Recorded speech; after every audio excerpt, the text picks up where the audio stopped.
Morning my dear class. आप लोगों का स्वागत है आज के अपने फेवरेट क्लास में, जिसका नाम है हाथ की कढ़ाई सैद्धांतिक। इस समय आप लोग चैप्टर पढ़ रही हैं हाथ की कढ़ाई सैद्धांतिक, और यह किस विषय में पढ़ाया जा रहा है? सिलाई आईटीआई में। सिलाई का यह बहुत ही मूल्यवान पार्ट्स है जिसे कढ़ाई या टाके कहते हैं। तो इस समय आप लोग पढ़ रही हैं अस्थाई टाकों के प्रकार एवं उसकी प्रयोग विधि। इसके अंतर्गत आपने पढ़ा है क्या? कच्चा टाका। ठीक है। और आप सब लोगों का एक बहुत झन्नाटेदार प्रश्न जो कई सारे बच्चों ने पूछा है, मुझे बहुत अच्छा लगा और मैं आप सबसे पूछना चाहती हूँ कि क्या आप लोगों को पता है कि सिलाई से आईटीआई कोर्स होता है? यदि हाँ तो प्लीज़ आप लोग कमेंट्स बॉक्स में अवश्य लिखें, ताकि मुझे भी बहुत अच्छा लगेगा कि मैं भी जान सकूं कि कितने लोग जानते हैं कि सिलाई से आईटीआई कोर्स होता है और इसके क्या फ़ायदे हैं मैं आपको बताऊंगी नेक्स्ट वीडियो में। तब तक के लिए आपसे मेरा एक अनुरोध है कि आप चैनल को सब्सक्राइब करें और लाइक शेयर और कमेंट्स करें और प्यार से इस चैनल को देखिए, समझिए। यह आपके लिए बहुत ही कारगर विषय है। ये जो हाथ की कढ़ाई प्रयोगात्मक आप सब पढ़ रहे हैं, ये जो कच्चे टाके हम पढ़ा रहे हैं, ये कच्चे टाके हमारे सिलाई के उपयोग में भी आते हैं और कढ़ाई के उपयोग में भी आते हैं। इसीलिए आपको ये टाके पढ़ाए जा रहे हैं। आज आप जो पढ़ने चल रहे हैं, आपने देखा कि मैंने ये पिछले वीडियो का कोर्स ऐसे ही छोड़ रखा है। तो वो क्यों छोड़ रखा है, इसके लिए मैं आपको अभी बता देती हूँ। आज आप यहाँ जो ये सेकंड फर्स्ट पढ़ी है, तो आज आप पढ़ेंगे सेकंड। आज क्या पढ़ेंगे आप सब? सेकंड पढ़ेंगे। सेकंड में आप क्या पढ़ेंगी? ये जहाँ कच्चा टाका था, आज आप क्या पढ़ेंगे? टेढ़ा टाका। तो इसलिए ये सारे चीज़ों को मैं डिलीट कर देती हूँ। आज आप पढ़ेंगी बच्चों, मेरी प्यारी प्यारी बहनें, भाई, सभी लोग इस विषय को पढ़िए, समझिए और अपने लाइफ में इसका उपयोग करिए। और आपके आसपास अगर कहीं सिलाई से आईटीआई कोर्स होता है तो उसमें शामिल होइए, अगर नहीं होता है तो हमारे यहाँ शामिल हो सकते हैं। तो आज आप पढ़ने चल रहे हैं, क्या पढ़ना है आपको? टेढ़ा टेढ़ा टेढ़ा, ढेढ़ा मैंने लिखा, सॉरी। टेढ़ा। आज आप पढ़ेंगे टेढ़ा टाका। टेढ़ा टाका को क्या कहेंगे? टेढ़ा कच्चा टाका। ठीक है, टेढ़ा कच्चा टाका। ये आपकी हेडिंग्स है। आप ये दूसरा पढ़ रहे हैं और ये दूसरा पढ़ रही हैं। यहाँ भी तब हम इसको क्या बनाएंगे? टेढ़ा टाका बनाएंगे। तो देखिए, मैंने इस परसूच के टाके का चित्र क्यों नहीं मिटाया कि ताकि आपको बात अच्छे तरीके से समझ में आ जाए। तो आपके पल्ले पढ़ने के लिए ही यह चित्र में आप देखिए, यहाँ ध्यान दीजिए। यहाँ आपने कच्चा टाका सीधे सीधे सिलाई करी थी और ये सीधे सीधे सिलाई को कच्चा टाका कहा जाता था। और जब हम अब इसका नाम ही बोल रहा है कैसा? टेढ़ा। टेढ़ा मतलब टेढ़ा ही होगा। तो टेढ़ा है तो मतलब टेढ़ा टाका है। तो टेढ़ा टाका यहाँ कैसे है बेटा? इस चीज़ को ध्यान से देखिए। हम बस क्या मिटा रहे हैं? जो आपकी सीधी सीधी सिलाई की रेखे थे, मैंने उसको मिटा दिया। इस की सिलाई ऐसे टेढ़ी टेढ़ी होती है। यहाँ देखिए, आपकी नीडल्स का भाग लगा हुआ है धागे का। इस तरीके से ये टेढ़ी सिलाई करती है, ये टेढ़ी सिलाई करती है ऐसे। ठीक है, इस टेढ़ी सिलाई को हम क्या कहते हैं? टेढ़ा कच्चा टाका। आप लोग समझ गए? अब इसमें क्या होता है? इस टाके का उपयोग कहाँ होता है और कैसे होता है? अब इसमें भी आपको समझने के लिए मैं बता दूं। जैसे देखिए, किसी भी जेब में भी आपने देखा होगा कहीं इस तरीके का जेब होता है। ये जेब है, जेब पे इस तरीके का आपने देखा होगा, ऐसे ऐसे करके ऐसे सिलाई पड़ी रहती है, देखा होगा। तो ये टेढ़ा टाका है। ये टेढ़ा टाका एक आपके जेब की सुंदरता को भी बढ़ाता है और यहाँ जो डबल पार्ट्स होते हैं, यहाँ दो डबल पार्ट्स लगाए जाते हैं, उसको पकड़ के लिए भी बन जाता है और यह इधर बाहर से ये कढ़ाई के रूप में एक सुंदर छवि भी देता है। उसी प्रकार से आप लोगों ने देखा होगा बेल्ट। बेल्ट देखा होगा ना, बेल्ट जो लोग पैंट में लगाते हैं, बेल्ट पहनते हैं, तो बेल्ट में यहाँ डबल पार्ट्स होता है। जब बेल्ट में डबल पार्ट्स होता है, बेल्ट में दो लेयर लगे होते हैं, तो उन दोनों पार्ट्स को एक साथ जोड़ने के लिए भी इस तिरछे टाके का प्रयोग करते हैं। तो इसका किस तरीके से प्रयोग करते हैं बेल्ट में, इस तरीके से ऐसे ऐसे देखती हैं कि सिलाई रहती है इस तरीके से, ये टेढ़ा टेढ़ा सिलाई रहता है। तो ये क्या हो गया, मतलब दो तहों को, किसी भी बेल्ट के मुंह को, दो तहों को एक आपस में जोड़ने के लिए या लाइनिंग बनाने के लिए भी इस टाके का प्रयोग करते हैं। और इससे क्या हो गया, बेल्ट की सुंदरता भी बढ़ गई और इसमें लगे हुए जो दो लाइनिंग, जो दो भाग हैं वो भी आपस में अच्छे से जुड़ गए। तो यहाँ भी इसका प्रयोग करते हैं। और आप लोगों ने कहाँ देखा होगा, कोट में देखा होगा। कोट में आप लोगों ने देखा होगा कैसे होता है, ये कोट है, ठीक, ये कोट का आपका भाग है।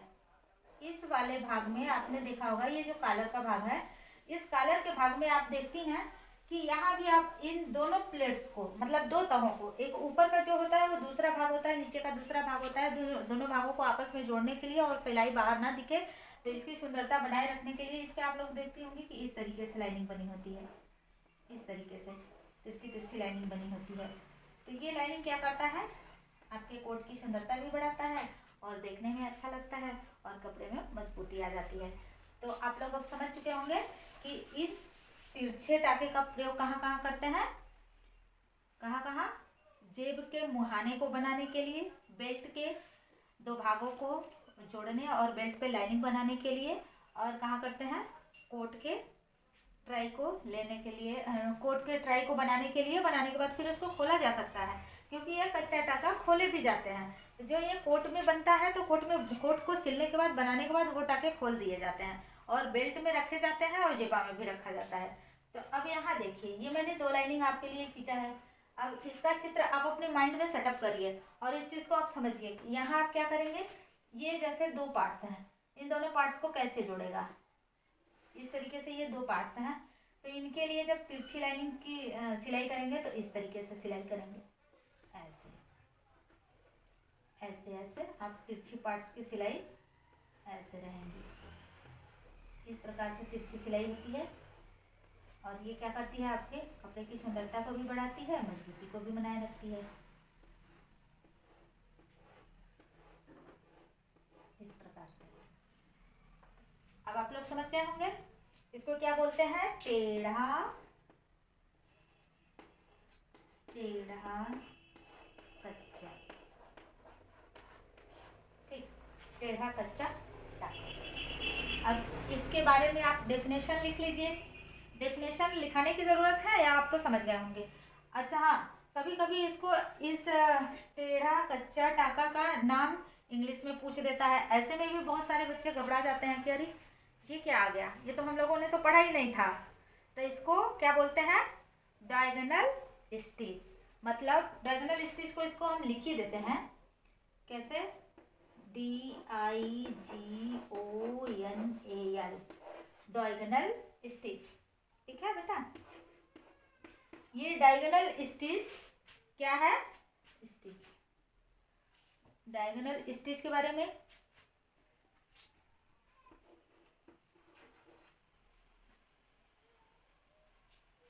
डायगोनल स्टिच, इस डायगोनल स्टिच के बारे में आप लोग जानती हैं, जी हाँ, इसका नाम है टेढ़ा कच्चा टाका। फिर मैं यहाँ से इसका डेफिनेशन लिखा देती हूँ ताकि आपके लिए आसान हो जाएगा।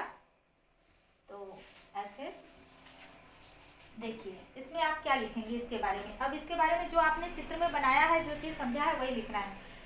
जैसे ये क्या इसके बारे में आप लिखना है आपको, तो क्या कहेंगे, यह कच्चा टाका, यह कच्चा टाका नाम से पता चलता है कि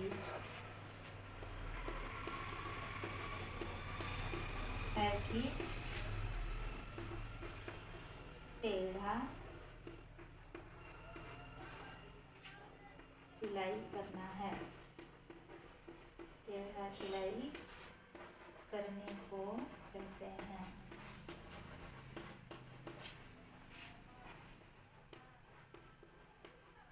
टेढ़ा सिलाई करने को कहते हैं, टेढ़ा सिलाई करने को क्या कहते हैं, कच्चा टाका। जैसे जैसा कि यह नाम से ही पता चल रहा है कि टेढ़ा सिलाई करने को कच्चा टाका, टेढ़ा कच्चा टाका कहते हैं। अब इसका प्रयोग कहाँ कहाँ करते हैं? अधिकतर इसका प्रयोग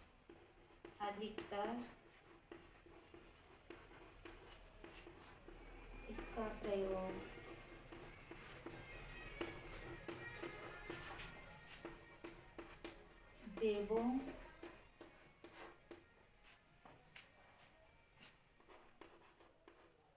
की दो तहों, जेबों के मुहाने, जेबों की मुंह को सुंदर बनाने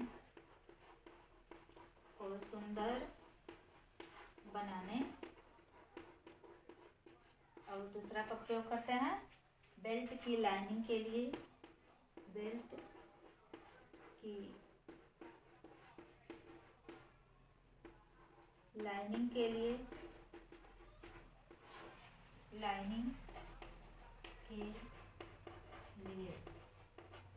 और तीसरा का प्रयोग करते हैं तथा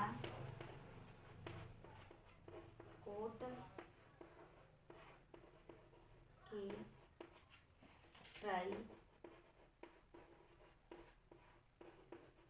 को आपस में जोड़ने के लिए,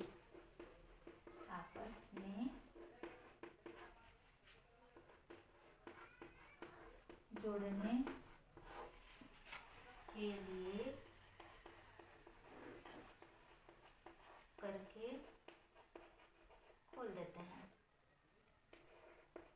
खोल देते हैं।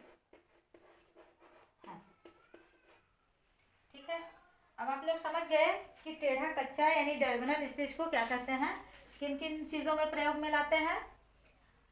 ये बेल्ट की लाइनिंग को क्लियर करने के लिए और जेबों के मुख को सुंदर बनाने के लिए प्रयोग में लाते हैं। और जो ये कोट की ट्रायल बनती है, कोट की ट्रायल लेने के लिए जब वस्त्र तैयार किया जाता है तब भी ये कच्चा टाका लिया जाता है। और कोट की ही ट्राई नहीं, ट्राई आप किसी भी वस्त्र का ले सकते हैं। जैसे आप कोई भी वस्त्र अगर सिलना है और कोई नया बच्चा है उससे संभल नहीं रहा है, बार बार वो खसक जा रहे हैं, दो प्लेट्स अगर आपस में जोड़ने हैं तभी वो इस तरीके का तिरछा कच्चा टाका फंसा करके कपड़े में फिर कपड़े की सिलाई करके उसको खोल देगा। तो इस प्रकार से इन सब चीज़ों में इस कच्चा टाका का प्रयोग करते हैं। और आप लोग मुझे बड़ी खुशी है कि एक एक पॉइंट बाई पॉइंट इस चीज़ों को पढ़ते जाएंगे तो आप अपने सिलाई ITI के एग्ज़ाम में भी बेस्ट नंबर से आप पास होंगे। इसके साथ साथ इसके छोटे छोटे पार्ट्स को अगर आप तैयारी करते रहेंगे तो आने वाले TGT के एग्ज़ाम में भी आप ज़रूर अपना स्थान बना पाएंगे। इसी शुभकामना के साथ सभी लोगों को बाय बाय, टेक केयर। आप लोग अपना ध्यान रखिए, ख्याल रखिए, स्वस्थ रहिए, मस्त रहिए।